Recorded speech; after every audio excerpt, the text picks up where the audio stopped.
Goedenavond, welkom op onze INTERREG webinar. Bonsoir, le bienvenue sur le INTERREG webinaire. Bonjour à tout le monde, bonjour la France, bonjour Belgique. Goedenavond België, goedenavond Frankrijk en blij dat jullie er weer bij zijn. Welkom namens het Belgian Drone Federation bestuur. Ikzelf ben de voorzitter Elwin van Herk en ik heet jullie hartelijk welkom. We hebben een 300-tal inschrijvingen, dus weer een fantastisch succes. Gisteren hadden we de webinar vanuit België. De webinar zal afwisselend Frans, Nederlands, Engels zijn, zodat iedereen goed kan meevolgen. En ook van harte welkom aan onze collega's van Fédération, Professionnelle du Drone Civile, Baptiste Simoneau, voorzitter, Francis Duruflé, vicevoorzitter, Erwan Salvio, délégué en dan Frank Richard, juridisch raadgever en de verantwoordelijke voor de communicatie. Bienvenue au nom de la Fédération Belge du Drone. Je suis le président Elwin van Herk et vous êtes le bienvenu ce soir. On a eu 300 inscriptions. On avait le webinaire hier qui était par la France. Aujourd'hui, on part de la Belgique et on peut dire que c'est de nouveau quand même un grand succès. Nous avons élaboré ce séminaire alternativement en français, néerlandais et anglais, comme ça tout le monde peut suivre. Et le bienvenue aux collègues français de la Fédération Professionnelle du Drone Civile. Baptiste Simoneau, le président, Francis Duruflé, vice-président, et Erwan Savio, délégué, Frank Richard, conseiller juridique et délégué de la communication. Het webinar vanavond maakt deel uit van de INTERREG Microproject Drone Future, een Europees project ontwikkeld door twee drone-federaties, Belgian Drone Federation en Fédération Professionnelle du Drone Civile. In samenwerking natuurlijk, grote dank aan onze partners Circle of Police Leadership, POM West-Vlaanderen en Euralogistics. Zonder hen was dit niet mogelijk. De heer Laurent Desprez stelde ook gisteravond Euralogistics, de organisatie voor logistiek en supply chain management, aan u voor. De nieuwe partners voor deze webinar, specifiek inspecties en drones vandaag, zijn Bouwunie en de drie federaties voor deskundigheid, BAMTES, NCDAB, KGSO, CA. En dat willen wij ook, die mensen willen we ook heel hard danken voor de samenwerking en verwelkomen we natuurlijk alle leden die ook meevolgen. Tijdens de verschillende webinars die georganiseerd worden met de Europese steun, komen de drone-gerelateerde onderwerpen aan bod met als doel de uitwisseling van de best practices tussen de belanghebbenden over de grenzen heen. En dat moet natuurlijk gestimuleerd worden. Why not? De volgende sessies, zeer belangrijk, noteer het al in uw agenda. 28 en 29 april gaat de volgende sessie door. INTERREG webinar over fotogrammetrie, mapping, 3D. Dus zeer interessant alweer, een fantastisch onderwerp. Le webinaire ce soir fait partie du microproject INTERREG Drone Future, un projet européen développé par les deux fédérations, Fédération belge et des drones et nos collègues français de la Fédération française professionnelle du drone civil, en collaboration évidemment avec les partenaires Circle of Police Leaderships, POM West-Vlaanderen et Euralogistics. Hier soir également, on a vu M. Laurent Desprez qui vous a expliqué qui est Euralogistics, l'organisation de gestion de la logistique et supply chain management en France. Fantastique. Les nouveaux partenaires de ce webinaire, parce que ce soir c'est typiquement ou spécialement inspection par drone, sont pour nous Bouwunie et les trois fédérations BAMTES, NCDAB, KGSO, CEJA. Et nous remercions leur collaboration et nous souhaitons le bienvenue à tous leurs membres et aux organisations des partenaires. Au cours des différents webinaires organisés avec le soutien de l'Europe, des sujets liés aux drones seront abordés dans le but de stimuler l'échange des bonnes pratiques entre les parties partenantes, par cela entre les frontières C'est très intéressant.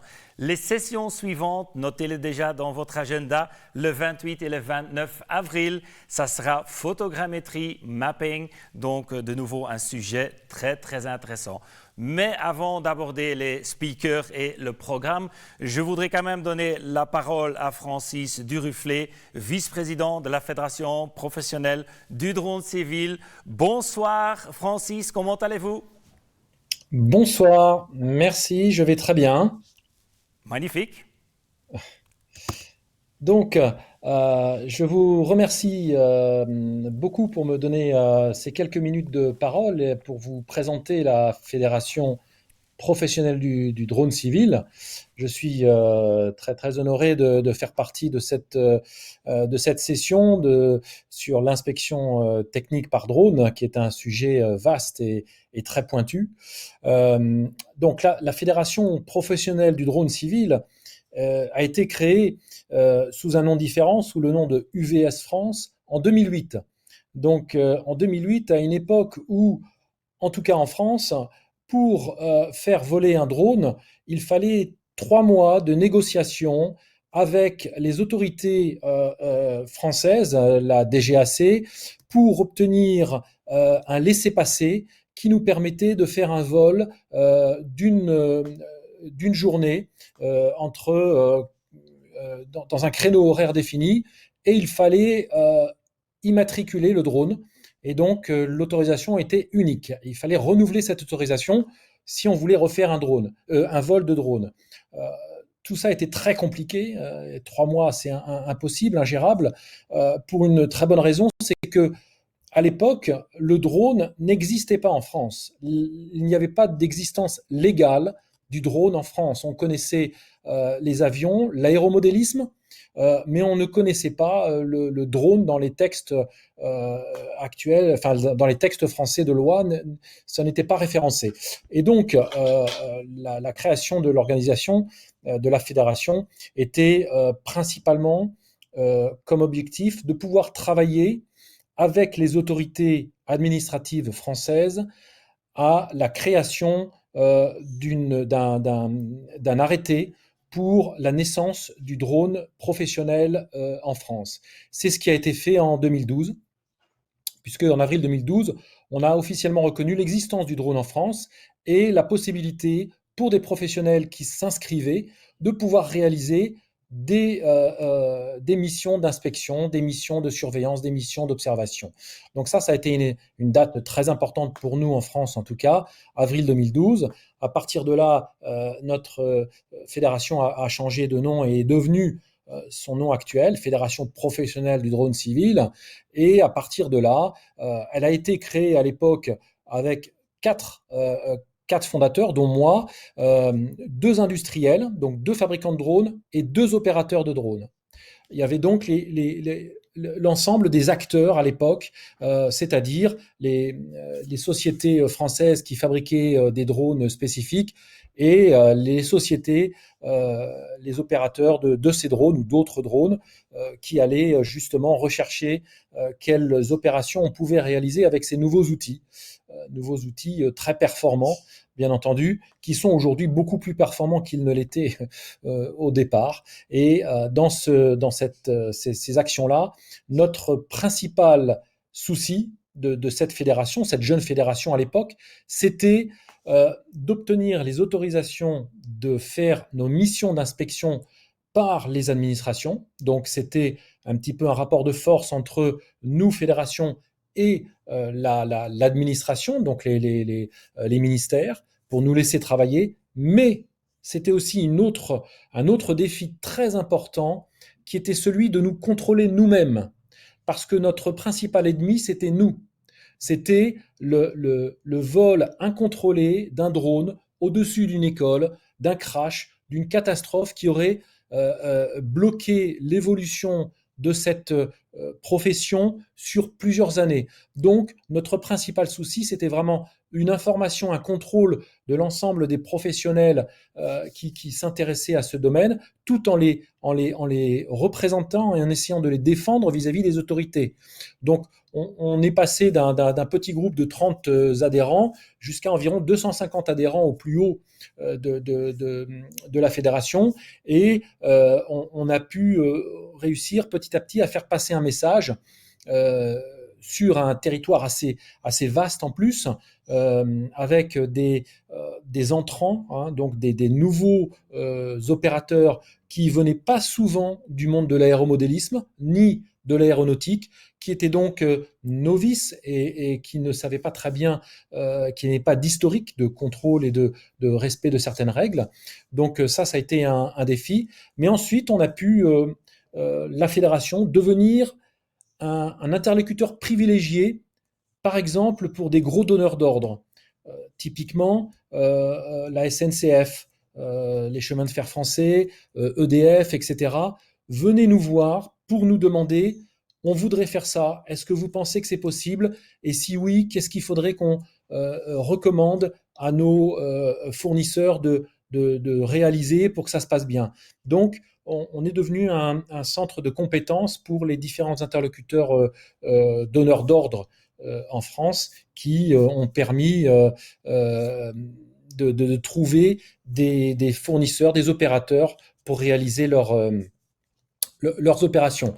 Et on a vu une grande évolution dans l'utilisation du drone, dans tout ce qui était d'ailleurs inspection, puisque on se rappelle que déjà en 2013, la SNCF, qui est propriétaire d'énormément d'ouvrages d'art, hein, des ponts, des viaducs, avait pensé tout de suite au drone, de façon à pouvoir inspecter des surfaces sans être obligé de stopper et de consigner la ligne de train. Donc tout ça, c'était des préoccupations et des intérêts qui sont apparus assez tôt et qui ont mis du temps, mais qui petit à petit prennent une réalité aujourd'hui, puisque que ce soit pour les éoliennes, que ce soit pour, j'en ai parlé, les ouvrages d'art, mais aussi les lignes électriques, etc. On voit de plus en plus d'opérateurs de drones avec des machines modifiées, améliorées, avec des capteurs plus performants qui peuvent maintenant travailler. Donc ça a été sur la partie business. Et puis, bien évidemment, on s'est tourné vers l'Europe. Très tôt, on a demandé à ce qu'il y ait une réglementation qui permette aux différents opérateurs qui soient proches de la frontière, qui veulent aller faire une prestation voilà, dans un pays limitrophe, il fallait qu'on puisse le faire avec une réglementation équitable dans chacun des pays. Et donc, très tôt, on a effectivement travaillé sur la possibilité d'avoir cette réglementation européenne, qu'on continue de suivre, sur la normalisation aussi, hein, qui concerne les normes appliquées à ces drones. Donc voilà un petit peu en quelques mots en ce qui concerne la Fédération professionnelle du drone civil, et la fédération belge est bien connue chez nous, puisqu'on avait reçu justement la fédération belge il y a quelque temps dans une de nos assemblées générales. Donc voilà, je suis très très très heureux d'être là ce soir avec vous et de pouvoir participer à ces présentations. Merci Francis, quelle belle histoire. Je dirais presque qu'on pourrait faire un webinaire seulement sur l'histoire des fédérations, mais Certainement. ouais, voilà, on va commencer avec le temps des speakers. Je te remercie infiniment. Reste avec nous parce qu'on a Oui. beaucoup de speakers. Donc, je te vois plus tard, Francis. Merci. D'accord. Dankjewel aan Francis. Ik zou bijna zeggen, het is bijna een hele geschiedenis op zich, die federaties. We zouden er eigenlijk bijna een webinar alleen al kunnen wijden, maar we gaan dat niet doen, want er zijn veel interessantere sprekers als mezelf. En ik ga jullie heel kort de agenda overlopen. Je vais vite dire quelle est l'agenda pour ce soir. On va commencer avec Jeroen Salens, qui est expert en inspection de bâtiments. Jeroen Salens is deskundige van de inspecties gebouwen. Et il travaille pour la société Indros. Et hij werkt voor het bedrijf Indros. Daarna is het Michiel Uwaerts, programmamanager innovatie en implementatie bij Elia. Après, ce sera Michiel Uwaerts, programme manager innovation et implémentation de chez Elia. Christophe Bernard zal daarna ons vervoegen, Sales Director van Droprise, vergelijkende studie tussen de multicopters en de VTOL drones bij inspecties. Klinkt zeer interessant. Christophe Bernard, Sales Directeur chez Droprise, étudie la comparative entre les drones multicoptères et VTOL pendant les inspections. Et pour finir, François Tel, Sales Manager France, Benelux et la Switzerland, de flyability, l'essor des drones indoor. En om te eindigen is het dan François Tel, de sales manager Frankrijk, Benelux, Zwitserland van Flyability met de opkomst van de indoor UAV's. Iedere spreker krijgt van ons 20 minuten. Chaque speaker aura 20 minuten. En dan op het einde een fantastische conclusie om een glasheldere analyse door Ludovic Claes, een van onze boardmembers. Pour finir la conclusion avec Ludovic Claes, membre du conseil, qui va vous donner sa perception de cette soirée, la conclusion finale. Maar we starten met Jeroen Salens. On commence avec Jeroen Salens. Jeroen, goedenavond. Alles oké? Dank u wel. Ja, zeer zeker. Fantastisch, alles Jeroen. U ziet er schitterend uit. Ik zou zeggen, the floor is yours. Jeroen, c'est à vous. Merci. Dank u wel. Thank you very much. I will do my presentation in English because my French isn't that good. I will do my presentation about building inspections. I'm a survey engineer with a big background in building information. Yeah. I work at a company called Indros. We started as a new company in the COVID year, so it's very exciting for us. We are 6 people with different backgrounds, but especially in inspections of very different type of projects, from maritime inspections into building, 3D mapping, and even aerial media solutions. We always strive to deliver high quality imagery or data driven by the industry, so at the request of the industry. And we have, with the 6 of us, very extensive expertise in the very different domains that we are active in. A special thing about inspections is that they are normally a little bit more risky. That's why I put in this slide about the SORA procedures that are implemented with the new EU regulations. It's a specific operation risk assessment. And what is a risk? Well, it's the combination of the frequency, probability of an occurrence, and is associated with a level of severity. So it's very likely that when you do inspections, you will have to do a thorough analysis to perform your operations and to get approval by the authorities. So what is the risk assessment? And a really quick turnaround. You have to do a harm identification. What is proposed by the JAA that are fatal injuries. Fatal injuries to parties in the air, so if you have a mid-air collision or something, and damage to critical infrastructure. So damage to your own drone is not associated with your SORA analysis. Then you have to do identification of generic threats. That's something that can be liable to your UAV, technical issue, human errors, etc. Aircraft on a collision course, maybe not your operational area mode is not sufficient enough, and that are all generic threats that can be associated with inspection flights. Yeah. And then you have to do identification of the means for risk mitigation. Yeah. They'll have to reduce all the risks that you have. So it's very important that you think quite clearly on how your operation is going, what you will do, and how you will mitigate those risks, so you get your approval to fly your inspection mission. Yeah. Now, the workflow for inspections, I think most of the work is done at home. You will have your flight preparation. It's very demanding to know how you will fly. Then you go to the site. then you see the actual site, you see the barriers, the threats that are there. So you have to arrange your flight due to the situational awareness on your site. And then you perform the flight.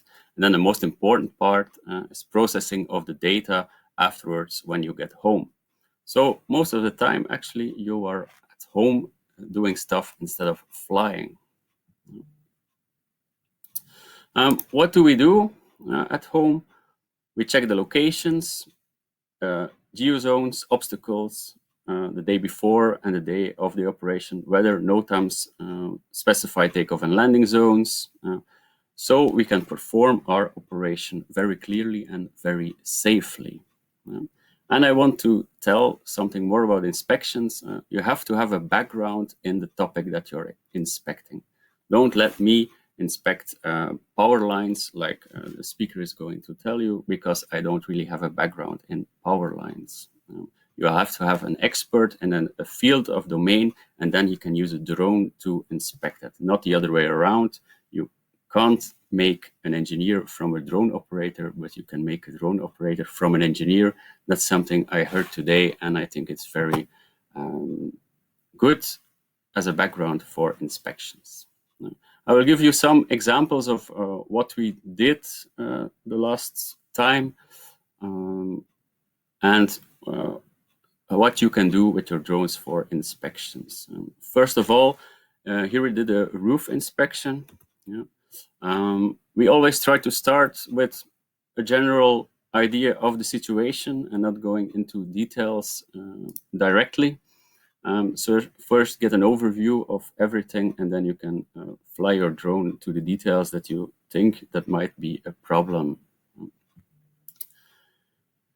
Here you can see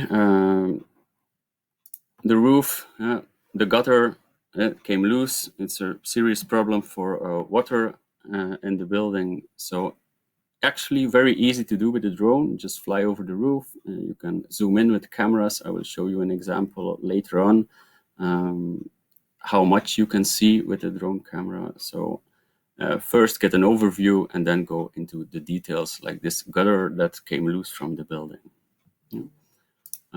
Second part, there are some debris, clutter, objects on the roof. That's also, if you can't see it from the floor, you don't know, from the ground, I mean, you don't know that it's on the roof. With the drone, you can easily pick up those things, and they can be dangerous for the roof itself.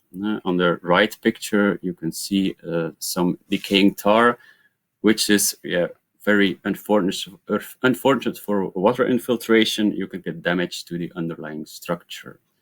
So for tall buildings or for buildings with difficult access, it's very easy with a drone to search for actual water problems inside if you can see a source on the outside of your roof.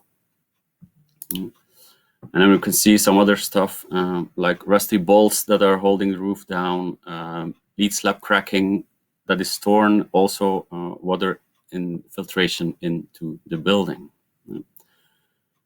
Next is a communication pylon, not really to inspect it, but just to let you know how much you can zoom in to, or zoom in with drones and the correct equipment. Here you can see an overview picture of the cell phone antennas. And on the right, it's already zoomed in, not to the fullest, but it gives you a much clearer picture of all the connections of the cables to the different antennas. So it gives you a first impression if everything is okay connection-wise.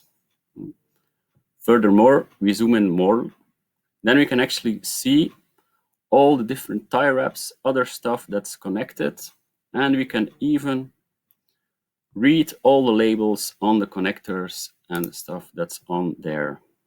We can see a Huawei antenna, maybe not so much in the future anymore, but here you can see clearly that with drones, without going too close to the drone, because this isn't flying the drone close to the communication pylon. No, we are staying at a safe distance, but with the right camera, we can zoom in and even read the barcodes of all the equipment that is on there. So it's a huge information it's a lot of information that you receive from these few pictures. Next, we're going back to buildings, inaccessible stuff. Here you can see a bridge. It's located in Ghent. It's the Ketelbrug, for those who know the location. You can see there's a pathway on the right side of the bridge, but on the left side there is no accessibility to inspect the metal framework. So a drone is actually very useful in this case. Here you can see some pictures of the drone, of the UAV made from the other side of the bridge. You can inspect all the metal framework. You can see where there's actually water infiltration, where the beams are more oxidized than the others. You can inspect all the different bolts and so on, just by a few pictures that you make of the bridge. Here's some more. You can see clearly some corrosion on the top side of the bridge. So a drone doesn't necessarily have to look down. You can also look up under a bridge. This makes flying a little bit more difficult under a bridge. So first of all, train with your drone, learn to fly without GPS. It helps a lot during inspections, especially for the next parts. Here you can see structural inspection of the bridge still, where inaccessible stuff or points can be viewed. You could say, yeah, I will stand across on the other side on the pathway, and with my zoom camera I can see the same stuff. That's not entirely true. You can't always look behind the corner, as we say. Now, a next project we did was church exterior. A lot of churches in Belgium are being restored, renovated, and so on. And architects want to have a clear picture, and engineers want to have a clear picture of the state of the church on all the different aspects of that church. Even when you have a church that the restoration takes really long, there are some cases that we have to restore the scaffolding before we can actually go further with the church. So these restoration projects take a long time. With all the pictures we take, we can actually do a state in time, like 10 years ago until now. Well, not 10 years ago, but we can take the progress of the structure of the church, because we can make the pictures always on the same place. You can see the scaffolding. It stood there a really long time. It's holding the church up in some parts. And you can see in the right picture, some tiling came loose on the lower tower of the bridge, which also the underlying wood structure is exposed to the elements, and it's not really good. So this is a way to give architects and engineers a better look at how the church is doing at the moment. Some other pictures. Here you can see some rainwater infiltration from the gutter, and also churches are known for some really inaccessible parts where you can even not really walk on the roof, but that's the only way to inspect the roof is with the drone, to have a clear picture of how is the state of the roof there. And there are other things. Yes, I think there's a movie coming. Yes, here it is. This is a movie where we try to inspect and let the electrical workers know how the lightning rod installation is doing on the outside of the church. So here we follow the electric pathway that is attached to the church to mitigate the lightning. So we can have a really clear picture in one movie on how this is installed on the side of the church. Is everything okay? There are no breaks in the connection,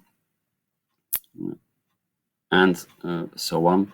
So they can have a very clear picture of the condition of the lightning rod installation.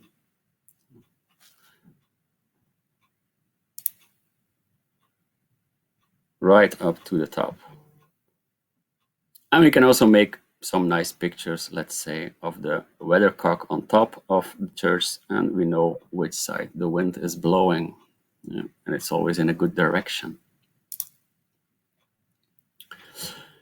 Next part, inside of the church, we have a speaker later on this evening talking about the helios. This is a case where we use the helios inside the church. Why did we use the helios? Because there are a lot of valuable items inside the church. There was a lot of cables hanging and other stuff, so we couldn't risk damaging the drone flying inside the church. So we used the helios. Another big advantage of this type of drone is that it has its own lighting. So even in dark places, you can do a really good inspection of everything. This is a small video we made of this inspection.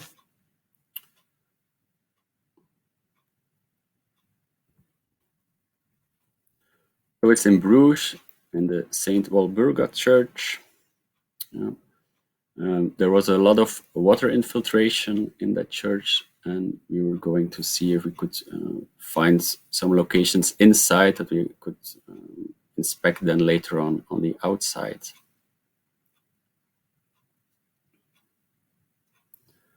So you see we're flying with two people. One person is flying the drone, another person is looking at the camera and pointing out how to fly or where we want to see more of the damage inside the church. Here you can see some clear water damage to the plaster molds and the plaster ceiling. There's a lot of infiltration of water there. I will show you some detailed pictures later on. This is taken from the ground.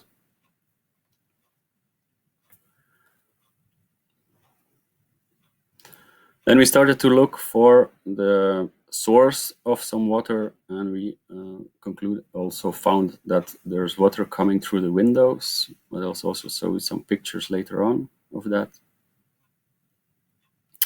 And here you can see we can fly really close to the surface and get a very detailed picture of everything. And it's safely to fly in a valuable church because of the cage around the drone.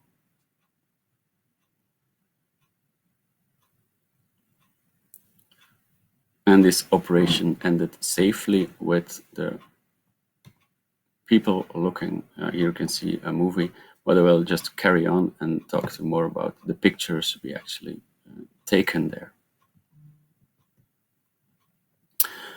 Here you can see the water damage to the plaster molds. So we fly almost against it. We fly so near that you can see every crack, every wrinkle in the plaster. And on the right picture, you can see in the left bottom corner, you can see some water seepage through the windows. It leaves a clear mark on the plaster. So we kind of know where the water is coming from. It's coming from the windows. And in a later inspection, we will do the outsides. You can see some more pictures of the structural damage to the plaster molds, and this is very good for conservation to give an estimate on what to do to preserve all these nice things in the church. Okay. This is another example of flying inside the church. Here we had some more space, especially for the restoration of stained glass windows, and ornamental windows. Here we have to take pictures for the conservation and to see how these windows are made, how the situation is at the moment before they're taken away for restoration. You can see there's a lot of water damage on the rooftop of this church. That was not the scope of this operation. This was merely for the stained glass windows. The left side picture is from a stained glass window where there was access from a footway, but we also have other. This is just a little movie. There is a way we can build scaffolding inside the church, but at some height, you have to fix the scaffolding to the construction itself, so it can't fall. So this is actually a very quick way and safer way to conduct the inspection of the stained glass. We can use the drone, we can fly inside the church. Here we used a non-caged drone, not the Ilios, because there was more room to fly. If you have any further questions about the projects that we did, you can always contact me, through my email or through our website. I really like to thank you for your attention, and I hope you will have a very good rest of the evening. Dankjewel Jeroen. Bijna binnen de 20 minuten, dus een hele opgave. Jeroen, by the way, we worden hier in ons callcenter overdonderd door alle priesters van België en van Frankrijk die op dit moment aan het bellen zijn. Donc Jeroen, grand merci. On a plein de prêtres qui sont en train de nous téléphoner maintenant de Belgique et de la France. Donc, mais très intéressant. Si vous avez encore des questions, si vous pouvez envoyer ça aussi à petra@Belgian Drone Federation. Als jullie nog vragen hebben, kunnen jullie dat sturen naar petra@Belgian Drone Federation. Jeroen, ik zou zeggen, heel hard bedankt, un grand merci et j'espère à très bientôt. Reste avec nous, je dirais. Il y a encore beaucoup de choses très intéressantes. Blijf met ons, Jeroen. Nog heel veel interessante sprekers. Dankjewel, man. Bedankt en au revoir. Voilà. En dan meteen naadloos over naar onze volgende spreker. Et on va déjà tout de suite au prochain speaker, Michiel Uwaerts, Programme Manager Innovation Implementation chez Elia, l'utilisation des drones pour l'inspection des infrastructures en haute tension. De heer Michiel Uwaerts, Programme Manager Innovation Implementation bij Elia, het gebruik van UAV's voor inspecties van infrastructuren. Mijn excuses, Michiel. Good night, good evening. How are you, Michiel? I'm very good, thank you. Fine. Well, I would say the floor is yours. You have 20 minutes starting now. Thank you. Perfect. Thank you for the introduction. So in the next 20 minutes, I give you some more insights in how Elia is using drones in our business. So let me first introduce briefly what Elia is about, because I'm sure that some of you don't know what Elia is. So we're a transmission system operator, which means we build and operate the highways of the electricity grid, both in Belgium and Germany, more particularly in the northeast of Germany. And which roles do we have? Actually, we are in between what is the production, so the renewables and the conventional production. On the other hand, we have our industrial clients and also the distribution grids, which connect further to the end consumers, as we all are. Of course, we are also strongly interconnected within Europe. And within this business, we have three pillars, being managing infrastructure, managing the grid, so keeping it stable, and also facilitating the market. So there is the studies regarding adequacy to evaluate sufficient production are performed by us to advise also the government in the possible scenarios they can choose. And then some more facts and figures about our grid. So we have about 5,500 kilometers of overhead lines in Belgium, which is quite a lot, meaning also around 22,000 towers, ranging between 20 and the biggest are close to 200 meters high.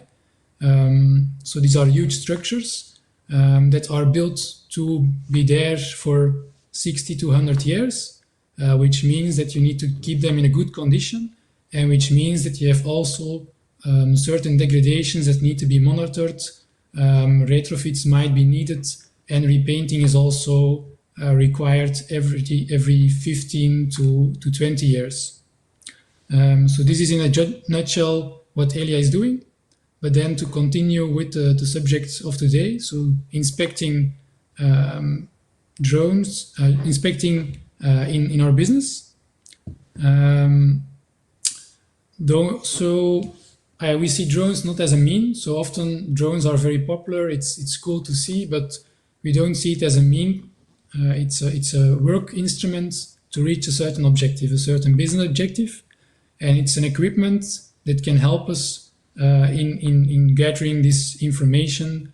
And what are the most important drivers? So on the first point is the safety and the risk regarding working on height to collect information or to perform certain actions. Second point is reducing the switching of our overhead lines to guarantee a higher availability of our grid and also reduce the risks. And then a third one is increase the quality of information by collecting more information and do new types of processing on it compared to more traditional inspection processes where you have an experienced technician who observes and sees a lot, but in the end he's already filtering a lot of information which can be used in a different way when you're collecting this data. And so since 2016 we started using drones in our business, both in Belgium and Germany. And now we are also looking into the BVLOS market. So it has been technologically ready already for a few years. But now with European legislation, we are very looking forward to also have this market being developed with new opportunities, but also still with many challenges ahead of us.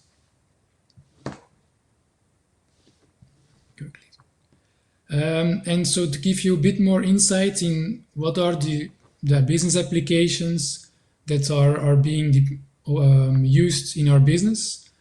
So a first one is what we call work preparation. So with conventional inspections that are still existing, certain defects can be identified, but knowing that it's at a height of 30 up to 100 meters, you want to observe certain degradations. This is very hard, and so there the drone is an instrument to have your eyes in the sky.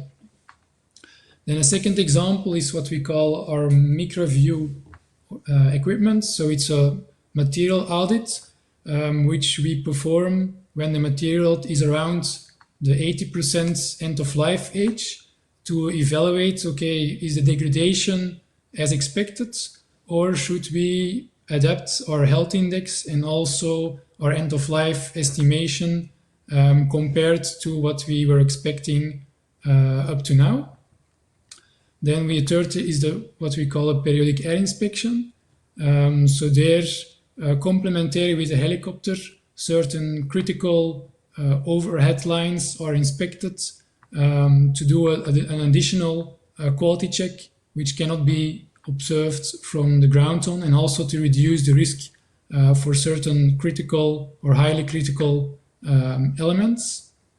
Then the diagnose incident is also a one where I would say the frequency is very, very low to really deploy the drone. But on the other hand, the impact can be very positive.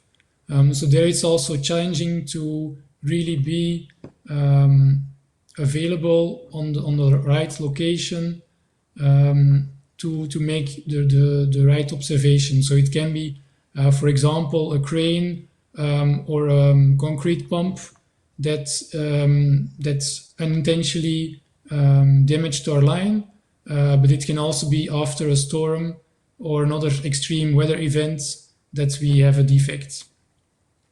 And then some other use cases are the microview structure, where we fully evaluate our structure, the degradations, the corrosion, the painting.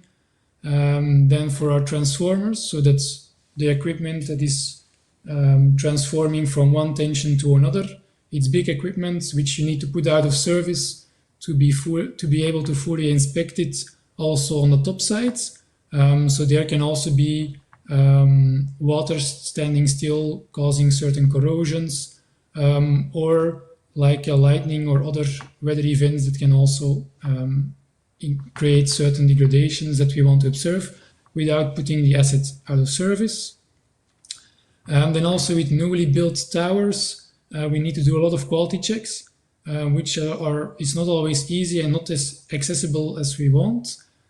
Also, working with height workers can be rather complex, especially if you have a short inspection. There a drone can be much more flexible.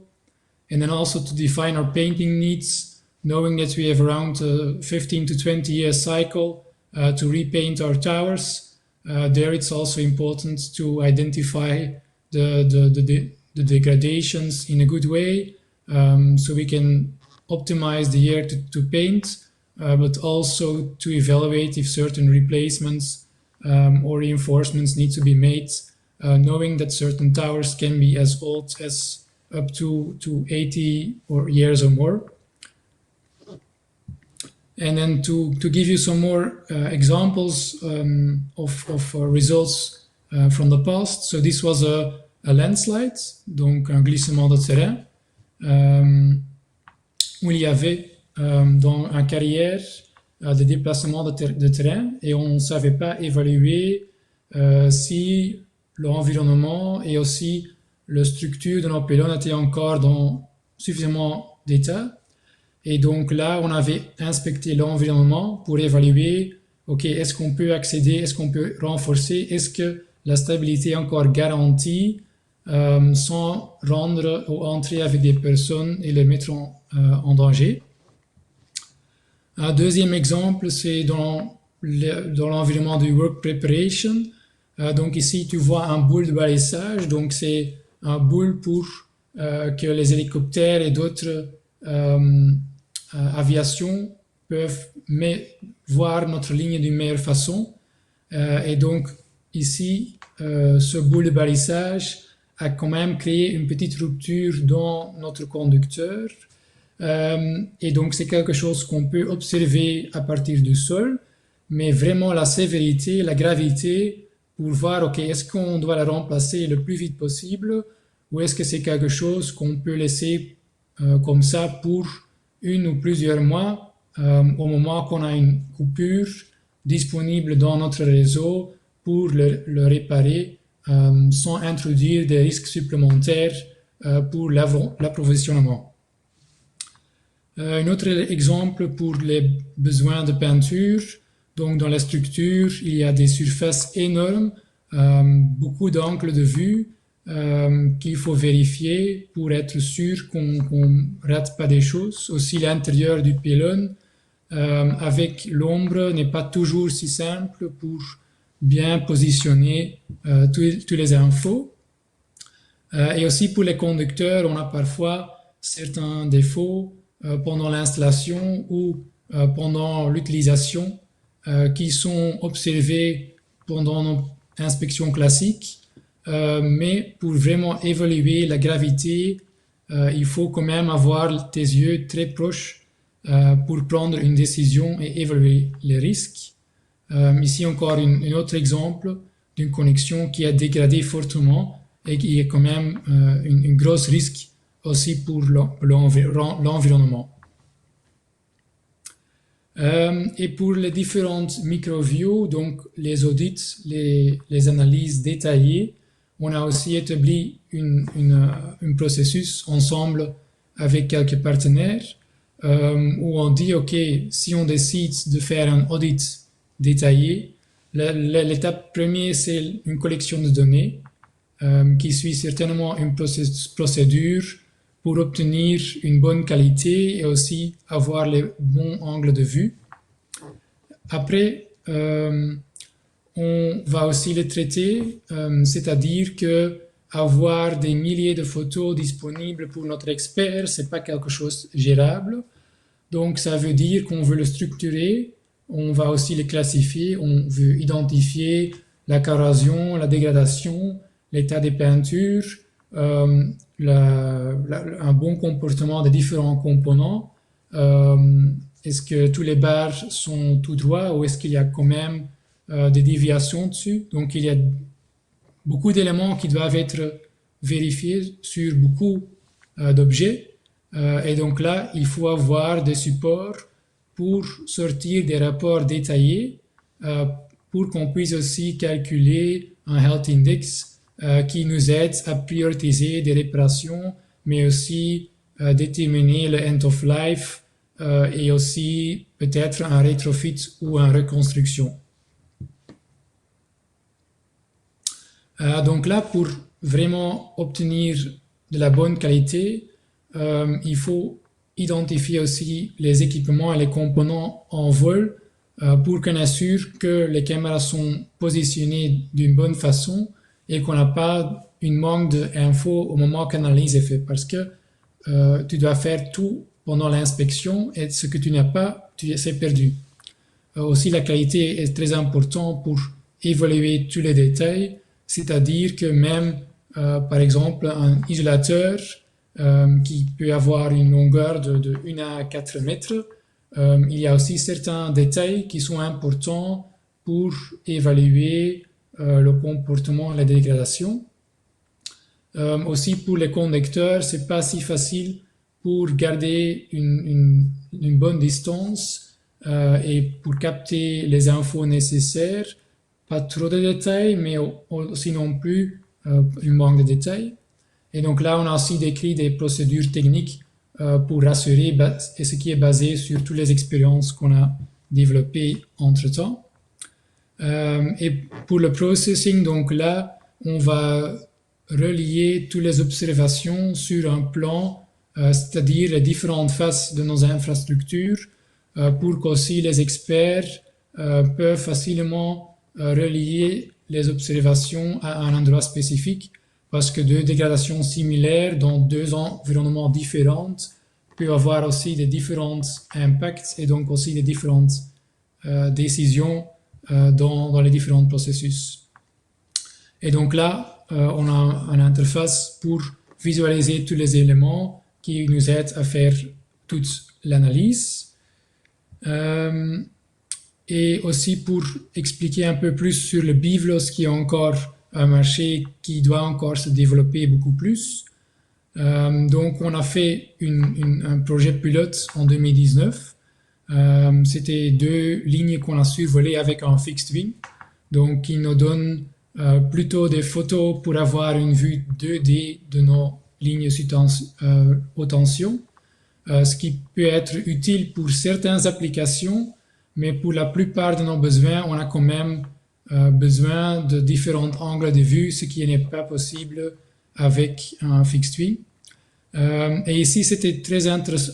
C'était pas un processus facile à obtenir point de vue administratif, mais quand même, on a appris beaucoup de choses. Et là, on a aussi observé que avoir un environnement ségrégué, c'est bien pour faire un test, mais c'est pas une solution qui est facile à augmenter en volume. Donc là, on voit clairement que la législation européenne qui a démarré récemment doit répondre aux besoins. Voilà. Et pour clôturer les derniers 2 slides, donc on a aussi défini déjà plusieurs use cases qu'on a en tête pour le BIVLOS, mais je pense aussi que chaque use case, ça peut être qu'une inspection regroupe plusieurs use cases au même moment. Donc là, l'inspection fréquente qui est aujourd'hui encore faite partiellement en hélicoptère, partiellement en drone, VLOS. On voit aussi une opportunité pour le BIVLOS, pour inspecter certaines portées critiques. Aussi pour inspecter nos conducteurs plus récurrentes en détail, ça peut être utile. Inspecter des chantiers critiques et aussi point de vue sécurité, vol de cuivre. Là, on voit aussi certaines opportunités, mais là, le cost économique aspect doit être aussi répondu, ce qui n'est pas facile. Pour le LiDAR, donc les scans 3D, aujourd'hui, c'est encore un marché qui existe surtout avec des hélicoptères, avec des petites aviations, mais on est convaincu qu'un marché BIVLOS peut aussi jouer un rôle, peut-être avec des capteurs plus petits, mais aussi avec des avantages par exemple un impact plus faible pour l'environnement et aussi pour les riverains, avec beaucoup moins de bruit pour inspecter ce type d'infrastructure. La thermovision est aussi un use case possible avec le BIVLOS, mais pas assez facile. Donc c'est aussi un métier très spécifique avec des connaissances très spécifiques à développer. Et le dernier, c'est l'incident response, qui est, de mon point de vue, le plus challenging, parce que là, il y a aussi toute la Belgique doit être couverte. Et à l'autre côté, c'est aussi le time to response, donc le délai pour répondre, est aussi très challenging. Donc je pense que ça devrait aussi être une solution ou avoir une plateforme hyper performante qui est certainement très coûteux, ou avoir aussi un écosystème de drones disponibles qui couvre certains kilomètres ou certaines dizaines de kilomètres qui couvrent la plupart de la Belgique, mais aussi l'aspect techno-économique sera certainement challenging. Et donc là, ça c'est aussi un peu le développement de drones dans nos métiers, c'est-à-dire on a développé étape par étape les use cases les plus simples, aussi chercher des bons partenaires qui ont des connaissances particulières, et étape par étape la complexité augmente, et on attend aussi la même évolution pour le BIVLOS, pour développer chaque compétence l'un par l'autre. Gardez aussi en tête que l'aspect économique doit être aussi rassuré. Donc ça c'était mon dernier slide, donc je vous remercie déjà pour entendre, et encore une bonne soirée. Thank you, Michiel. What a nice presentation. I have to say there is some electricity in the air tonight with your presentation. Thank you. Dankjewel, Michiel. Fantastische presentatie. Merci, Michiel, pour votre présentation. Et je vous vois la prochaine fois. We gaan naadloos terug naar de volgende spreker. Wij doen geen pauzes, dus elke spreker heeft nog 20 minuten, nog twee interessante sprekers. En de voorlaatste spreker voor vanavond is Christophe Bernard, Sales Director Droneprice. Vergelijkende studie tussen multicopter en VTOL drones bij inspecties. De invloed op de efficiëntie en wanneer wordt welk type best ingezet. Bonsoir Christophe Bernard, qui vient nous parler, Sales Directeur de Droneprice, qui vient nous parler études comparatives entre les drones multicoptères et VTOL pendant les inspections, influence sur l'efficacité et quand pouvez-vous utiliser au mieux quel type. Christophe, ik moet zeggen, wij zijn razend benieuwd naar jouw presentatie. The floor is yours. We horen Christophe nog niet. Misschien eventjes even unmuten. Ik denk, Christophe, jij hoort mij. Waarschijnlijk heb je eventjes de micro geunmute.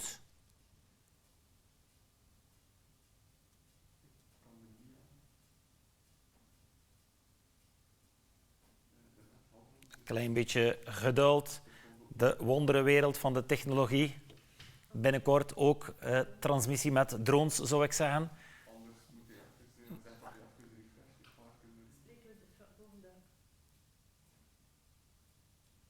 Het is eventjes wachten tot Christophe misschien eventjes kan refreshen. Ondertussen kan ik jullie nog eens meegeven dat alle vragen die gesteld geweest zijn aan de sprekers vooraf gegeven zijn. Dus alle mensen die ingeschreven zijn, hebben vragen kunnen stellen die zijn doorgegeven aan de sprekers. Donc je peux encore une fois dire que tous les speakers ont reçu les questions que vous avez posées. Donc les speakers peuvent mettre ça dans leur présentation. Et si vous avez encore des questions, vous pouvez envoyer un mail à petra@belgiandronefederation.be. Als jullie nu nog vragen hebben die eventueel nog niet beantwoord zijn door de spreker, of jullie willen in contact komen of jullie hebben bepaalde zaken die jullie moeten doen, dan kunnen jullie eventueel een mail sturen naar petra@belgian Drone Federation. Dus nogmaals, zo dadelijk 2 sprekers. Als het goed gaat, hebben we zo dadelijk terug Christophe Bernard van Drone Price, de sales director, die ons zal... Voilà, Christophe, hoor ik jou nu? Ik hoor jou. Fantastisch, halleluja. Wat een fantastische zeemzoete stem heb je, Christophe. Ik zou zeggen, the floor is yours. Laat je gaan. Dank u wel, Alan. Thank you. Sorry for the technical delay. My name is Christophe. I'm the sales director at Drone Price, and we are responsible for the region for drone solution integrations for several brands that are very popular in the drone market. Today we want to emphasize on the usage of rotary or multicopter use versus the fixed wing and the VTOL drones for inspection. It was already clearly detailed from Ilya, which was a very nice presentation. We're going to go a little bit into the technical detail just to give you an insight on what type of drone that is best used or can be used in several types of applications. So when we're talking about the classic rotary drone or the multi-rotor drone is the type of drone that you usually know or that you're using today. It's easy accessible. It's available at a large scale in many types of formats and technical capabilities. It's very easy to use often. You have the possibility to operate it in a hover flight mode, so you just take off and you position the aircraft somewhere to do an inspection. You usually have the full access to the camera payloads, so you can adjust settings, you can control the camera from a distance, which is a very powerful tool, which isn't always the case, but at this point we're practically at 95% where you can control your camera settings or camera functions from a distance. And of course, there's the operation in confined area. So despite the new regulations, it's still possible to use various types of drones in very narrow spaces or very complex airspaces if needed. And later on, Francois from Flyability will give you a very clear insight on what confined spaces can be and what drones can be of use in those types of areas. So when we look at the technology itself, we have the multi-rotor drones that can be equipped with several items such as cameras, payloads, sensors, and there are different possibilities. And what we're seeing here is an example of a payload that is capable of zooming in up to 200 times. So in case of the inspection, it is often needed to take a safe distance from the object, especially when we're talking about corridor inspections, when we're doing a pylon inspection. A safe distance is always required, but with the specific camera payload, you can stay a good distance from the object and still have a very clear and detailed view. There's always, most cases, there's a very useful and very user-friendly interface to interact with the camera, to interact with the drone just while doing your inspection and doing the flight itself. And there's also, in this case, in this particular case, the possibility to change your view between the wide-angle view, the zoom, and also the thermal view, and you'll see that in a later slide. When we're talking about multi-rotor drones, of course, we're talking about flight time. Flight time is increasing tremendously in the past few years. I think 2 to 3 years ago, we were talking about 35 minutes. Well, that's a very long time to be in the air. Nowadays, we're talking about 55 minutes, in some cases 60, 70, or even longer, depending on the size, of course, of the drone and the size of the batteries. But in the case you're seeing right now here on the screen, we're seeing a flight time up to 55 minutes. which is an increase of 140% compared to his predecessor a few years ago, which is quite a big improvement. Of course, there's also the possibility to operate in bad weather, but you have to determine if bad weather or rainy weather is the best environment to do your inspection in case it's an emergency inspection that needs to be performed, then you are able to perform it with a drone if it's capable of flying in bad weather. Also improving every year is the flight distance. Here we're talking about 15 kilometers in range. Do note that these are FCC rules. Here in Europe, we have stricter rules where we go around 8 kilometers in this type with this type of drone. So, but it still can cover quite a lot of distance with this type of drone. Also, something very new, but it's also regulated with the new European regulations, so it needs specific risk analysis in order to get this type of functionality approved. So when you're taking off at position A and you're flying, for example, 2 kilometers away while doing an inspection, at point B you have a second operator. It's possible for the second operator to gain control of the aircraft and also perform the inspection or continue the inspection in his line of sight. So actually he is extending the line of sight, or he is extending the area where they can operate within a safe distance. So this is also very specific with this device, and it's very useful in terms of inspections. I'm not talking about 2 kilometers. Could also be 200 meters when the environment is very complex and your camera operator is 200 meters away from the pilot. You can still ask the operator to gain control of the aircraft to safely maneuver it to the ground or to between structures. The example I was talking about, the camera in this particular case, is a fairly new camera which exists and it's very interesting because of its size and its capabilities. The camera itself is equipped with 3 sensors, namely a wide angle sensor, a zoom camera, which can go up to 200 times hybrid zoom. The wide angle is a 12 megapixel sensor for a wide view angle of your operations. And then you also have the thermal sensor, which is capable of giving you all the necessary infrared data needed for your inspections.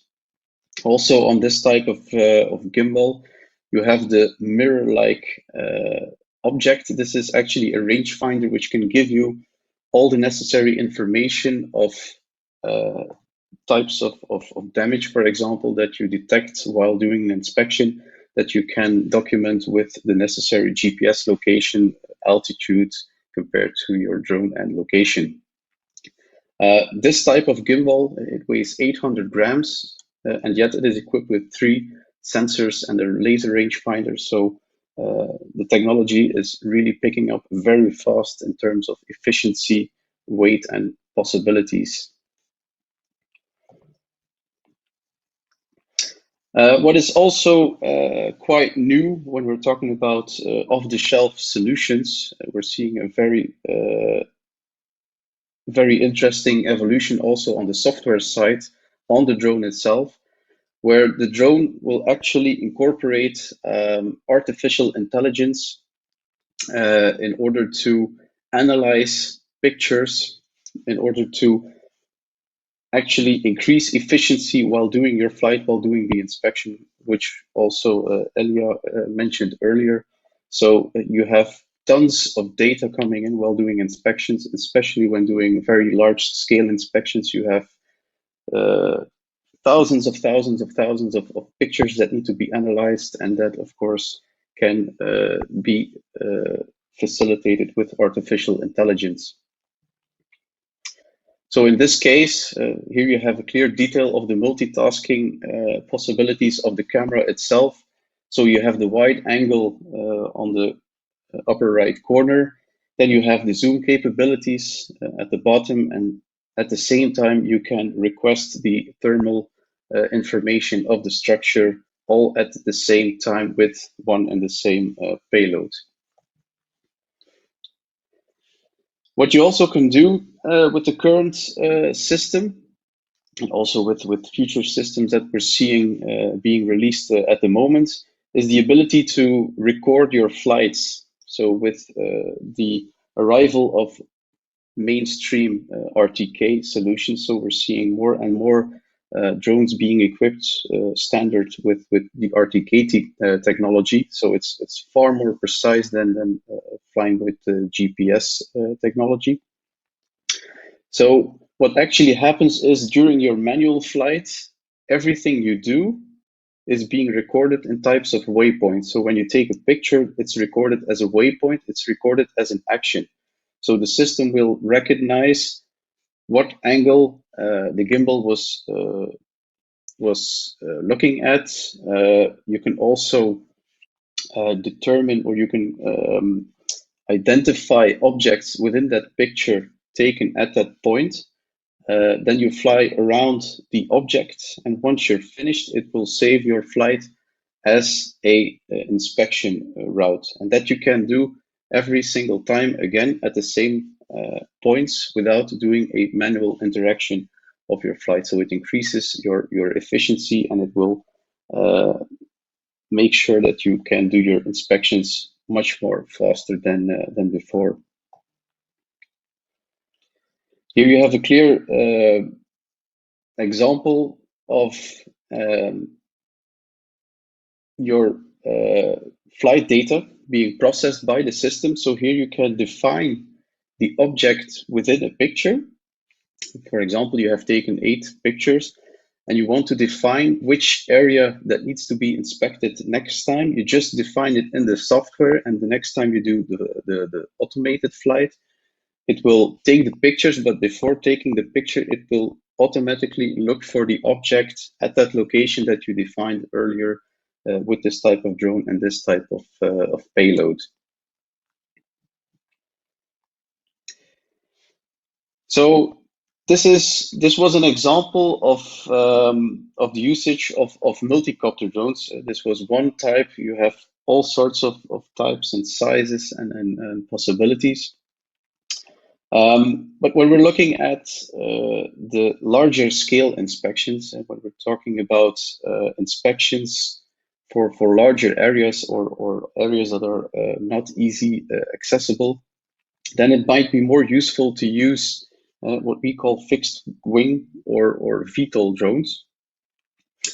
And in this case, we had the rotary or the multicopter drones, which are easily used in certain areas, also quite large areas. But when we're talking about large, when we're talking about fixed wing, we're talking about very other distances, which will be shown in a few slides. So when we look at the advantages of fixed wing, we're talking about long endurance, very large area coverage, higher flight speed is also caused by the efficiency of the unit itself. This is for the fixed wing. The disadvantage, of course, you have the launch and recovery aspect. It needs a lot of space. So when you're using fixed wing, in case of some models, you need a very large takeoff area, and also the approach area needs to be very wide in order to safely land the fixed wing aircraft. You have no VTOL or hover possibility with the fixed wing, so it's launched by hand or with a catapult system. In both cases, fixed wing or VTOL, very advanced training is needed because of the complexity of the system. And as the people from ELIA mentioned, we're talking about a large area that needs to be flown. So you're talking about a different type of airspace that you're crossing. So it's very challenging, and that needs training. It needs it needs a lot of insights. When we're talking about VTOL, or the vertical takeoff and landing wing, it's similar with the fixed wing. It's also capable of doing very long flights. So you have the long endurance, the large area coverage, and you have the higher flight speeds compared to the rotary type. And of course, you have the vertical takeoff and landing possibilities. And you'll notice in a few slides what's the big advantage of this type of drone. Disadvantage, I call it a disadvantage. It requires advanced training, so you're not going to use this type of drone on a short notice. So when you're talking about fixed wing or VTOL drones, this is something that needs to be analyzed, needs to be prepared, needs to be trained for, and then you'll be able to use this type of drone in your applications. So in this particular case, we've selected a unit that's quite popular or gaining popularity very rapidly here in Europe. So we're talking about a unit that's only weighing 5 kilograms, despite of the fact that the wingspan is 2.4 meters. And you can still carry it in a backpack on your back to your inspection site. So this is very unique for this type of unit. We're talking about a flight time of around 90 to 100 minutes. In the best case, actually, it's even possible 100 to 110 minutes, which is practically 2 hours of flight time. The control range is also 7.5 kilometers, which is compared to rotary drones practically the same. Maximum payload is in this case 700 grams. So in this type of drones, usually there's a limit of payload that can be used, especially in weight, because the center of gravity in this type of units is very crucial. We're talking about a real type aircraft, so the center of gravity is a very absolute topic in this type of drone. Wind resistance 12 meters per second is quite high. For rotary drones, we're seeing 10 meters per second, 12 to 15 even. The model that was shown previously can withstand 15 meters per second, so it depends on the model, of course, and the flight height that you're aiming for. In this case, we have several types of payloads that you'll also see. So in this case, when you're using fixed wing, or you're using fixed wing VTOL, or you're using the classic types of multi-copter drones, all types of cameras, sensors, sniffers, etc., can be used on these types of drones as well. So in this case, we're seeing a lot of possibilities. We're seeing Sony sensors, so we're talking about full frame photo equipment. We're talking about the Mica Sense, so the multispectral, the high resolution multispectral capabilities. And we also have the laser scanning possibilities that has been released last month, which also shows a lot of potential in types of very compact fixed wing solution. When we're looking at the future actually of using VTOL equipment, this is something that this company is working very hard on at the moment, and it's also nearing the late stage of development. Is actually a drone dock system. And it's actually a robot arm where you just mount your VTOL system on, and it can be remotely activated. It can be remotely managed at a site, or it can be stationary somewhere, or you can just place it in a container. And when it needs to be used, you can just activate the system, operate the arm, and it will launch the system for your inspection purposes. And when we're looking at the system, this is actually very unique. It's very interesting to see in real life as well. What the robot arm will also do, it will change your payloads, it will change the batteries, which is when you're doing automated systems like this, it often needs human interaction. You still have to change the batteries in some cases.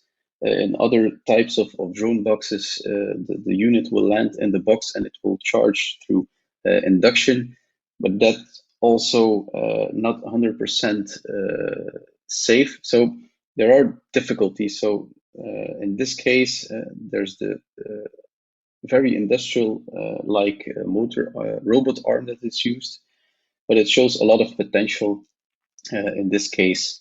And that's also a very strong point when using VTOL drones in this case. You can land it on the same spot where you took off compared to a regular fixed wing. And you need your takeoff and you need your landing area. It's defined, but it's variable. And in this case, you can put it back on its spot where it took off, and it can be recovered with the robot arm. So this is something that is being developed in Europe. It's already being tested in Europe, and we'll be following up on this later this year, as it was mentioned earlier this evening, that the European legislation is opening up new possibilities for this type of applications. So here we're seeing some examples of these type of drone hubs. One is really underway with the railway services for long distance inspections for high voltage pylons or railway systems that need to be inspected over a larger coverage. It's also the fact that these types of drones can be modified very easily to fit in the airspace with air transponders, with the necessary navigation lights, so that the aircraft is visible for air traffic control and other types of air traffic. And that's the main issue and the main challenge at this point when it comes to legislation, is making sure that this type of aircraft can fly over a larger area within the safe boundaries of manned aviation. To conclude, to give you some insights on the results of these types of drones, here you have an example of a survey for road construction. So in this case, the company needed to have an overview of the area to construct a new road, but the area was very difficult to access. So they used this type of drone to make a survey of the area. And they did 20 flight missions of 40 minutes. So it's practically 13 flight hours. And it resulted in a 52 square kilometer area, which is very large. And if you have to do this with a classic rotary type of drone, you'll be working on it for several weeks, to say at least. So this was done very efficiently, very fast with this type of drone, and it resulted in a very detailed road overview. Here you have an example in the oil and gas industry where they needed to do an inspection of the pipelines that were across a very large area, also a very dense area, not always that accessible. And they used a type of VTOL drone as well. In 36 minutes, they covered 1 square kilometer, and everything was available in very high detail. The same goes for the environmental applications. So we're not only talking about technical inspections, we're also talking about environmental inspections. Don't forget, we also have the importance of the environment, of the climate. So we can do inspections on that level as well with the rotary, and of course with the VTOL drones as well. So this concludes our presentation. If you want more information on these types of drones, please do not hesitate to contact us to book your test flight or more information. And thank you very much. Thank you, Christoph. What a nice presentation. I would say now you can take your own vertical takeoff because we are going to the next speaker. Thanks for your time, Christophe. See you at the next presentation, I hope so. And then it's time for François Tel. Tijd voor François Tel, Sales Manager Frankrijk, Benelux, Zwitserland, Flyability. De opkomst van de indoor UAV's voor veiligere en efficiëntere inspecties. We hebben al gezien in de presentatie van Indros dat het gebruikt wordt voor kerken. Hopelijk kan François ons daar nog veel meer over vertellen. Bonsoir François Tel, Sales Manager de France, Benelux, Suisse, Flyability, l'essor des drones indoor pour des inspections sur les surfaces intérieures. On a déjà vu chez Indros qu'il y avait les inspections intérieures dans les églises. J'espère que vous avez quelque chose en plus à nous raconter, François. Voilà, je vous donne la parole et c'est à vous. Merci beaucoup. Hello, everyone. Thank you very much for the opportunity to talk about this topic, and thank you, of course, Gerwen, for this nice introduction that I hadn't planned. But it's always good to see that our product has been described in other environments. So we're going to talk about the inspection with the drone for indoor spaces, which is getting a lot of traction around the world today. It's still small, but the potential is tremendous for obvious reasons. Of course, it's safer. It's also more efficient, cheaper, and it takes less time. I'm going to speak English. I hope it's okay with everybody. Let's see if it works. Okay. I'm going to be speaking, but of course, Christophe is also one of our partners. So if you have questions specifically for the Belgian territory, he's going to be your main contact. So this is not meant to be a commercial presentation. The only issue, let's say, is that flyability is the only and the reference of the drone indoors. It's only the only manufacturers. So I cannot avoid talking about the company and where we started and give a little bit of history. Currently, we're a team of 100 people based in Lausanne in Switzerland. We have over 400 customers, around 1,000 drones on the field, and an active network which is close to now around 50 partners around the world. And the whole adventure started in the aftermath of Fukushima, where basically there was a huge need to get visual information in very dangerous places. And two engineers started to from Lausanne started to build a prototype that was immediately bought by the Japanese, because there was a huge need for that, because it was simply not existing before. So we really created this product. And that's why our first vision is to remove the risk for people and send robots instead of humans in dangerous places. Here we're talking about toxic environments, confined spaces, which are more and more regulated in the industry. We're talking about elevated work and also radioactive work, for example.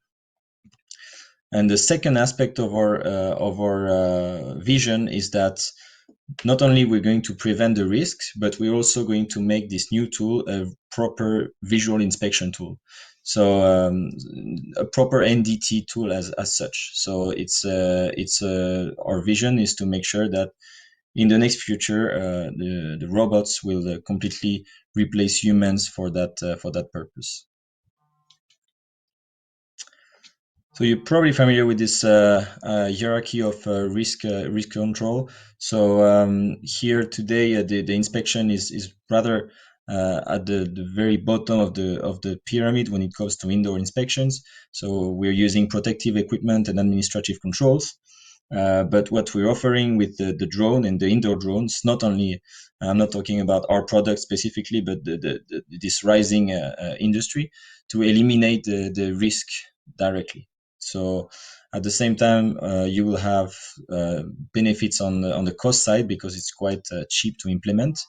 You will have very little change in the process, and also very limited need for human workload.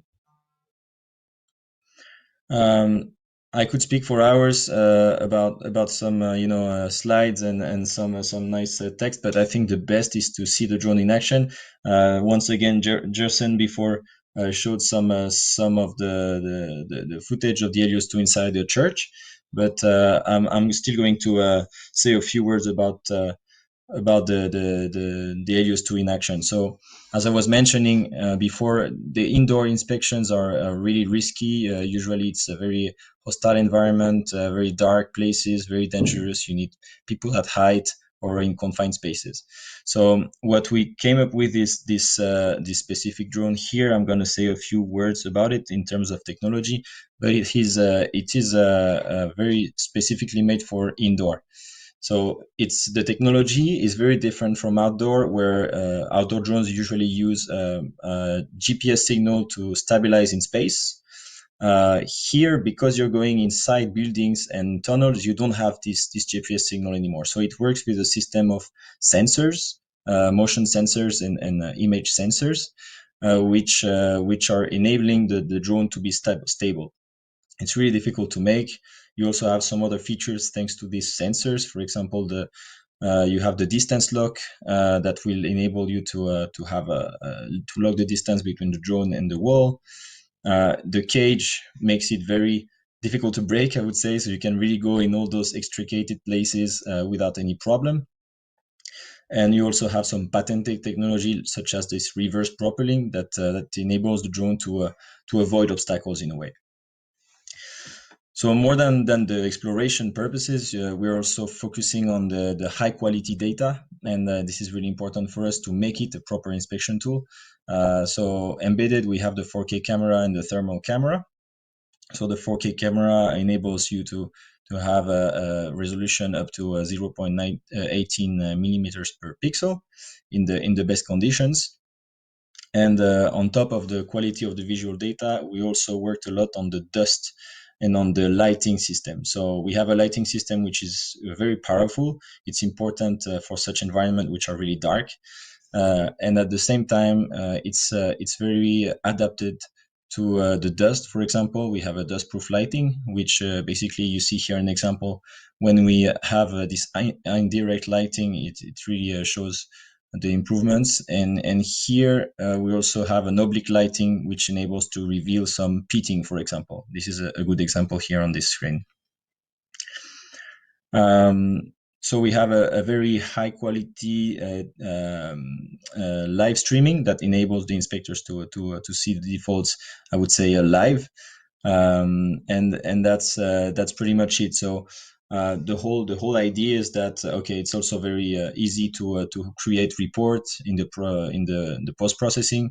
So you just connect the drone to your laptop. You're able to see your point of interest, to make 2D measurements, and also to create 3D models. I will come back to this point later on. It's also very easy to maintain and so on. I don't want to make it a commercial presentation, so I'm not going to go too much into details, but the indoor drones in general really answers this very high demand for more safety and more efficiency.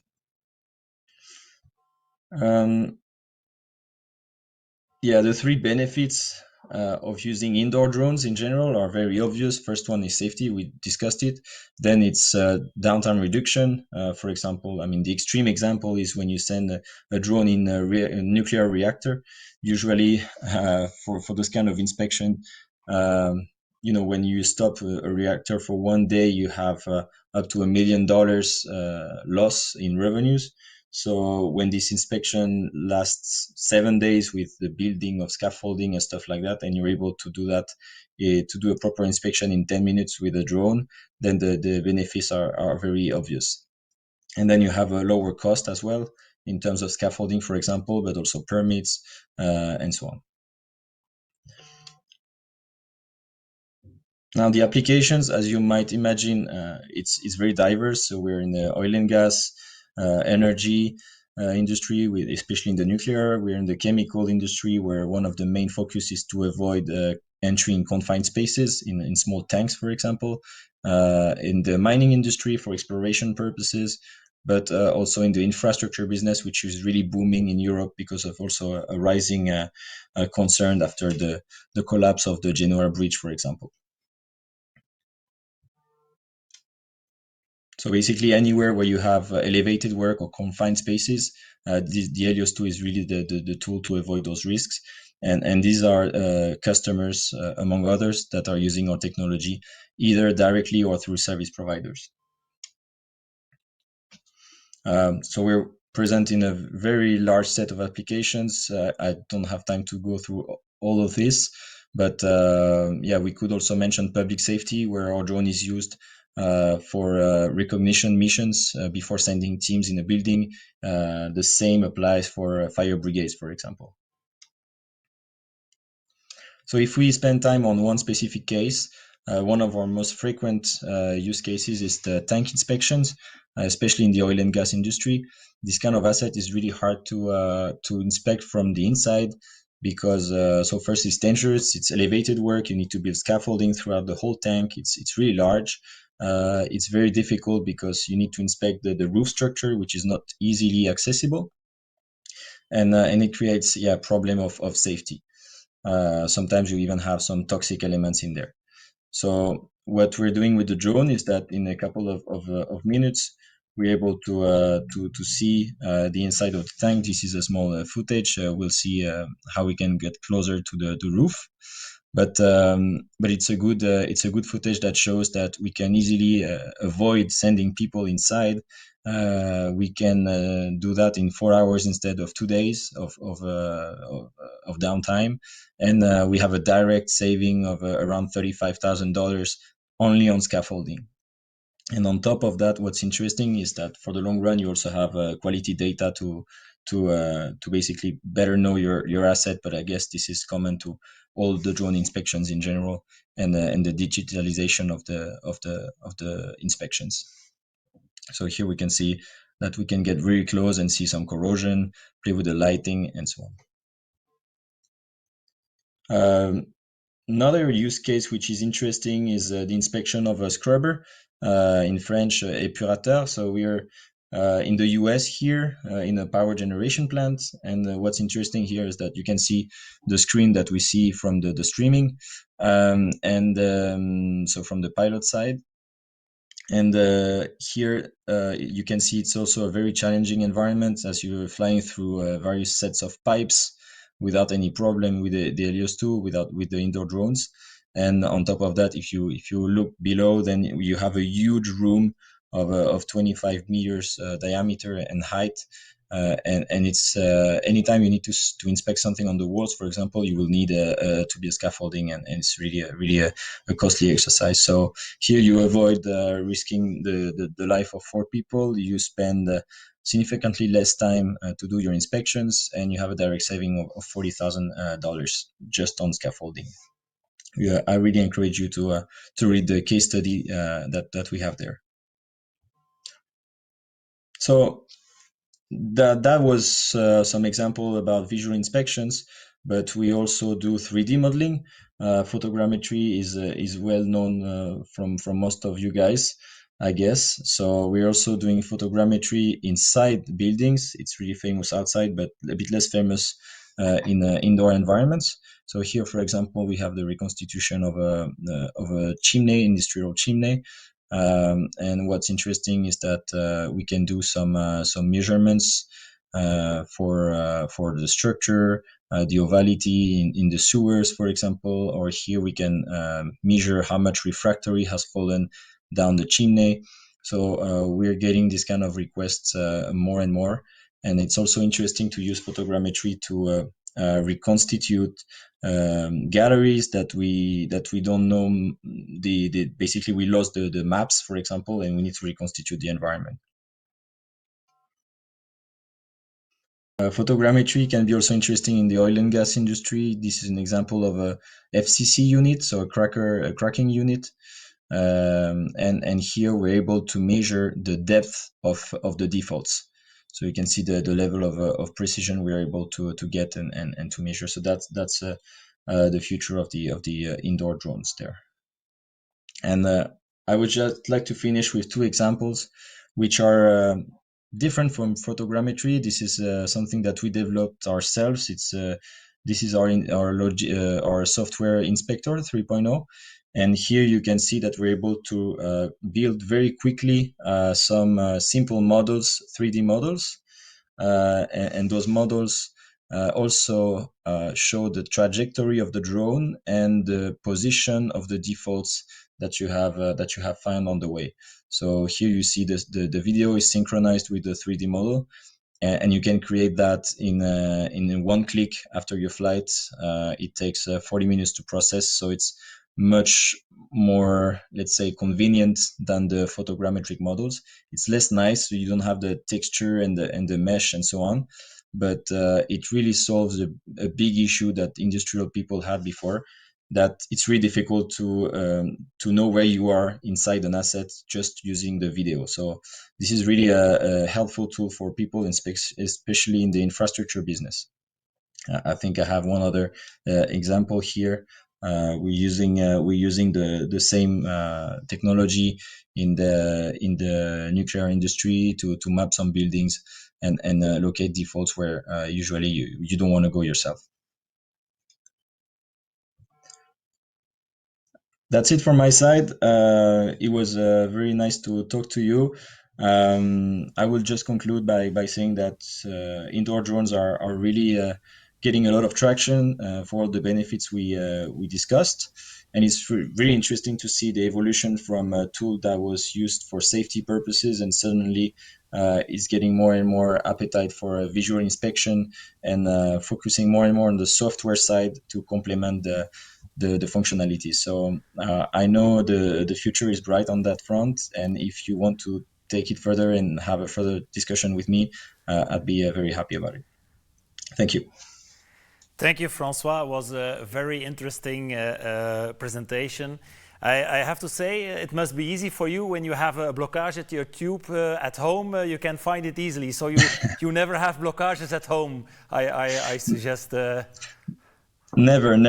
It's no. right. So you always find the blockages. Thank you. No, Francois, thank you for your time. It was really interesting. I think it was an additive value to the presentations tonight. So I hope we see you soon. And I wish you good luck with all the projects you have with flyability and with the Helios, of course. Thank you very much. Thank you. Dankjewel, François. Merci, François. Ik denk dat het tijd is om de conclusie te maken. Een soort overzicht van alles wat we gezien hebben vanavond. Je crois qu'il est temps pour la conclusion ce soir. Qu'est-ce qu'on a vu ce soir? Et pour ça, j'aimerais que Ludovic, un de nos board members, nous rejoigne pour dire qu'est-ce que Ludovic trouvait de ce soir. Ludovic, goedenavond. Wat vond je van deze avond? Ik denk toch wel weer een zeer hoogstaand niveau, hoop ik. Wil jij jouw glasheldere analyse geven over deze 4 sprekers? The floor is yours, zou ik zeggen, Ludovic. Dankjewel, Elwin. Merci, Elwin. Je propose de faire les conclusions plutôt en français, car la plupart des orateurs ont parlé en anglais, donc peut-être pour nos amis wallons et français, ce serait peut-être utile de le faire en français. Donc, qu'est-ce qu'on a appris ce soir? On a appris plein de choses. Déjà, on a eu 2 journées fantastiques, 2 soirées fantastiques, 300 participants, ce qui est quand même extraordinaire. Il faut tout de même dire que qu'il faut avoir quand même du respect pour les amis français et les amis belges de la première heure qui ont vraiment développé le marché des drones, car c'est grâce à eux qu'on a maintenant comment dirais-je, un outil de travail qui est utilisable avec une législation acceptable. Voilà. Donc, le premier orateur était Jeroen, donc de la société Indros. Donc, Jeroen est un ingénieur civil qui est spécialisé dans le bâtiment. C'est pas parce qu'il est ingénieur qu'il nous a quand même dit quelque chose de très important, et je le cite directement, c'est que on peut former un ingénieur devenant un pilote, mais de faire d'un pilote un ingénieur, c'est plutôt difficile. C'est quand même très important à retenir ça. Donc voilà. Hirou nous a appris aussi que si on rentre dans le domaine des inspections, il y a toujours des risques. Donc il faut faire des assessments, des SORA pour vraiment voir comment qualifier les dangers, etc., les menaces génériques, l'atténuation des risques, tout ça, Hirou nous a expliqué. Voilà. Je regarde mes notes parce qu'il y a tellement lu de choses. Voilà. Hirou nous a aussi parlé du flux de travail. Donc, des inspections, ça veut dire une bonne préparation du vol. Il est bien clair qu'il faut être d'abord un bon pilote, mais il faut être aussi un bon administrateur pour gérer toutes les administrations qui entourent un vol. On a vu des inspections de ponts, de toits, d'églises, de pylônes. Ce qu'on a vu aussi, c'est que la qualité des objectifs nous donne la possibilité de rester à distance et tout de même voir des détails qui sont du jamais vus. C'est quand même une évolution très importante. Hein.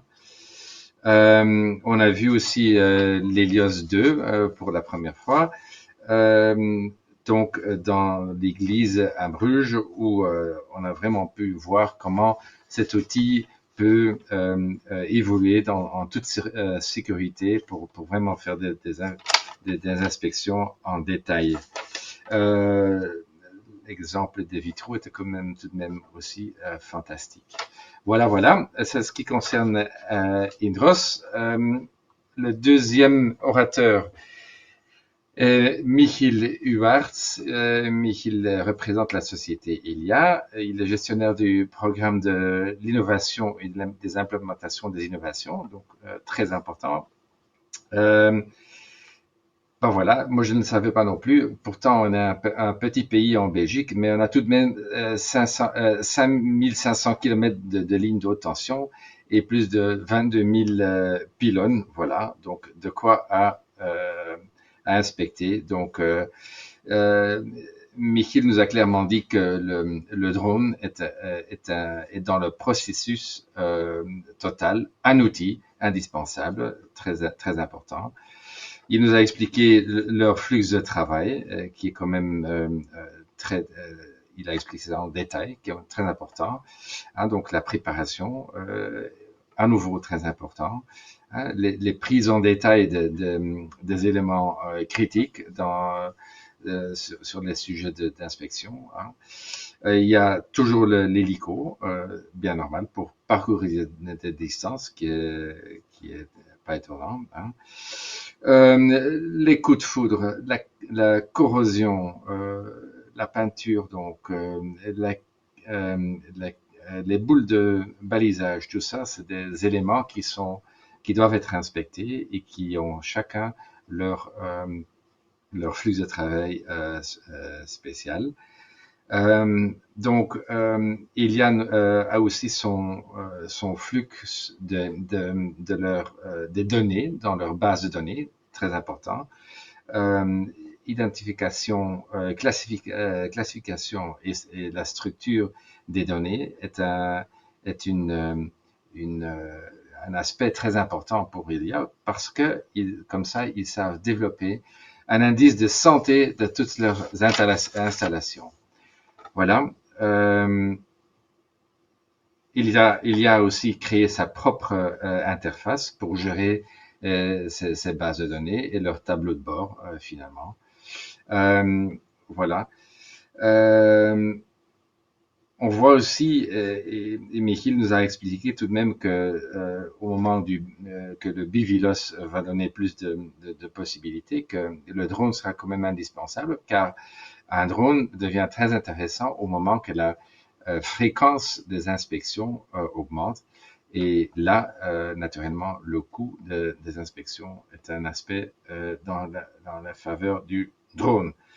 Voilà. C'est ce que Michiel nous a appris aujourd'hui. En troisième position, on a eu Christophe Bernard. Christophe est le spécialiste des drones en Belgique. Moi, je l'appelle Monsieur Drone de la Belgique. Voilà. Il nous a expliqué les différentes facettes des multicopteurs et des drones à aile fixe. Hein. Donc, il est bien clair que l'endurance de vol est un sujet qui a un impact très important sur le choix de l'appareil. Hein. Donc, les multis arrivent à avoir des temps de vol, des durées de vol de 55 minutes, bien que les ailes fixes, les drones à ailes fixes, dépassent facilement 1h30 de vol. Donc, sur le Bivilos, les deux camps ont trouvé des systèmes pour résoudre ce Bivilos. Donc, entre autres, la marque DJI travaille avec la possibilité d'avoir des double commandes à distance. Hein, et voilà. Christophe nous a appris aussi que l'intelligence artificielle a fait son entrée dans l'inspection par drone. Donc, entre autres, la prise des photos identiques est très importante, car par ce phénomène-là, on peut vraiment faire des analyses dans le temps. Hein. La répétition du flux de travail identique est très important. Il nous donne des possibilités de faire des analyses et sur des inspections faites. Voilà. Donc, oui, les drones à aile fixe sont naturellement en faveur sur des grandes surfaces. Hein. L'appareil en question, le Quantum Systems, nous donne la possibilité de survoler et de mettre en image 700 hectares dans 90 minutes de temps. Hein. Naturellement, le VTOL, le décollage et l'atterrissage vertical par un drone à aile fixe est tout de même très important, car la nécessité d'une piste d'atterrissage et de décollage n'est pas nécessaire. Voilà. Point de vue de charge utile, Christophe nous a appris qu'il y a très peu de différence entre les roteurs et les ailes fixes. Voilà. Il nous a appris aussi que, entre autres, Quantum Systems a trouvé une solution avec le bras robot pour trouver une solution sur le Bivilos où la commande vraiment à distance par une poste de commande éloignée pour opérer ces appareils. Voilà. Pour finir, Christophe nous a donné quand même un exemple d'un projet qui a été fait en volant 20 missions de plus de 40 minutes, où ils ont pris 18 000 photos pour mettre en image une superficie de 52 km². Bien impressionnant. Et finalement, François Teil de Flyability, la marque suisse qui est le constructeur de l'Helios 2. On pourrait même dire que l'Helios 2 a été le fil rouge dans toutes les présentations, sauf que non, Christophe n'a pas parlé tout de même, il a parlé un peu de l'Helios. Voilà. Donc, François nous a donné l'histoire de Flyability avec les choses qui se sont passées à Fukushima. Donc, c'est une entreprise suisse très dynamique située à Lausanne. Voilà. Quand on parle de l'Helios ou des drones qui sont conçus pour voler à l'intérieur des bâtiments, il y a toujours 3 mots qui reviennent, c'est l'efficacité, c'est le rendement, mais surtout la sécurité. Donc, un drone est fait pour envoyer sur des endroits où on n'aime pas trop envoyer des hommes. Donc, très important. Si vous avez affaire avec des soucis de sécurité, le drone est un outil indispensable. Voilà. Je crois que j'ai parcouru les trois présentations. Voilà. Et donc, pour terminer, je vous salue et à bientôt. Merci bien. Dankjewel Ludovic voor deze glasheldere analyse. Merci Ludovic pour l'analyse de la soirée. Nog heel kort en dan ronden we af. Deze webinar is opgenomen. Nogmaals, dank aan Europa die ons dit gesubsidieerd heeft. Je gaat het nadien kunnen zien op de website www.belgiumdronefederation.be. Ce webinar a été enregistré, donc vous pourrez regarder de nouveau les parties que vous avez ratées ou que vous voulez revoir de nouveau sur le website belgiumdronefederation.be. Volgende afspraak, fotogrammetrie. 28-29 april, prochain rendez-vous, photogrammétrie le 28 et 29 avril. Si vous avez des questions, petra@belgiandronefederation.be. Als jullie nog vragen hebben, petra@belgiandronefederation.be. En dan moet ik vooral alle sprekers bedanken. Petra en Kenzo die hier zitten. Remerciements aux speakers à Petra et à Kenzo qui sont ici. Je remercie Sven Roel en Ludovic Kleijs. Ik bedank Sven Roel en Ludovic Kleijs van onze board. Ik dank ook onze collega's van de andere fédération, Franse fédération. Aussi, merci aux collègues de la Fédération Française. Et n'oubliez pas, vergeet niet, drones are good. Fly safe.